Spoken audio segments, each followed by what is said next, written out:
Welcome to my latest video. I didn't see any other videos on YouTube for this project start to finish, replacing a Suburban water heater, specifically on a 2006 Casita Liberty Deluxe.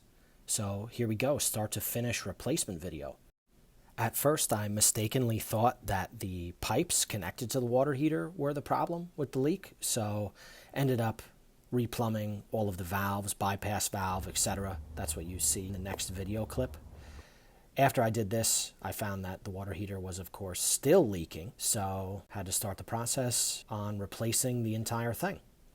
Step one was draining the water heater by pulling the anode rod and allowing it to drain completely. Also opened up the relief valve so that it drained quickly. Next, I drilled out all of the rivets and cut all of the silicone around the door frame. Now, don't make the same mistake as me. Make sure you disconnect that propane line. Make sure the propane is off. You're going to see I slide this water heater out and forgot that the propane was connected, so ended up disconnecting that. Of course, you'll also have to disconnect all of the wires that connect to the heating element and the control module that mounts on top. And then, of course, it slides out quite easy. Just a little bit of shimmying back and forth. I'm going to give you a close-up here. You're going to see that there was, in fact, a pinhole in the water heater. This water heater lasted about 20 years. There's the cavity ready for the new water heater to be installed. I removed the carpet before installing the new one. New one is the same exact model, slid right back in. It was about $500 on eBay. Slid that in flush and made my propane connection. We will check that for leaks in a bit. Now I'm installing the male adapters to go to PEX A. This is the expansion type of PEX. Threaded those in and made all of my connections. Now I ended up using just a series of 3 valves instead of 2 backflow preventers and 1 bypass. I know the orientation the valves must be, so I figured this was a more foolproof way to use real high quality Uponor expansion PEX type valves. That way I can bypass, engage the hot water heater, and open everything up to flush it out. Now, in the existing camper, it is PEX B.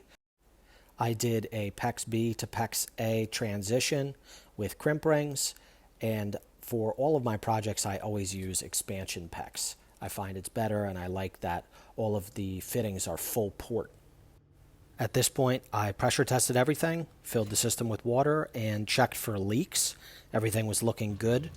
Did this with the onboard water pump. I opted to install an overlay door style, just like what was on here before. Thought it might be a little bit more foolproof. So here I am caulking with a bunch of silicone caulk. Was very, very liberal with how much I applied. This is just typical silicone you would get from Home Depot. Laid the door over this and got all of the holes lined up. The butyl tape on the door frame kind of seals up against the water heater itself. After that, I installed the 3 screws which kind of hold that door frame to the water heater itself. Then it was time to get the door frame lined up, apply a little bit more silicone just to be safe, and start the riveting process.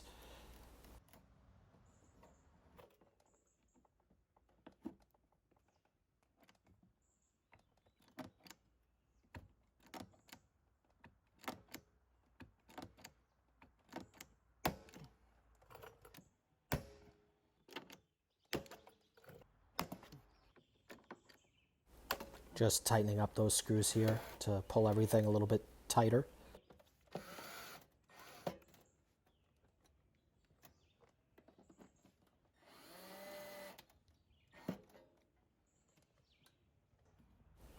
Going to do the remainder of the riveting here and then clean up all the silicone. Definitely could have done a neater job with this, but came out fine enough. Also added some silicone on the bottom for when I purge the water heater. Here I'm just getting the propane up to the stove so that I can check for leaks at the water heater. Use some leak detector. Now this was very hard to seal up at first. I didn't get a video of how much it was leaking. I think I might have damaged the flare a little bit when I disassembled, but I snugged it up pretty tight and checked for leaks. No leaks at all. So now we are safe to fire it up. And I did do the wiring inside, which I do not show on the video, but pretty simple. Go ahead. I edited out a few seconds here, but after flipping the burner switch inside, the burner lights, no problem. I did also test this on electric, which I did not show because there's not really much to see there. And after a little while, we have hot water and no leaks.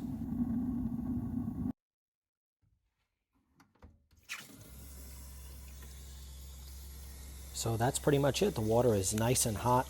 Didn't have any issues with water backflowing into the cold. Checked all that. I don't think those backflow preventers are necessary. Here is the final product. Looks great, works great. Thank you so much for watching, and please feel free to subscribe or check out my other videos.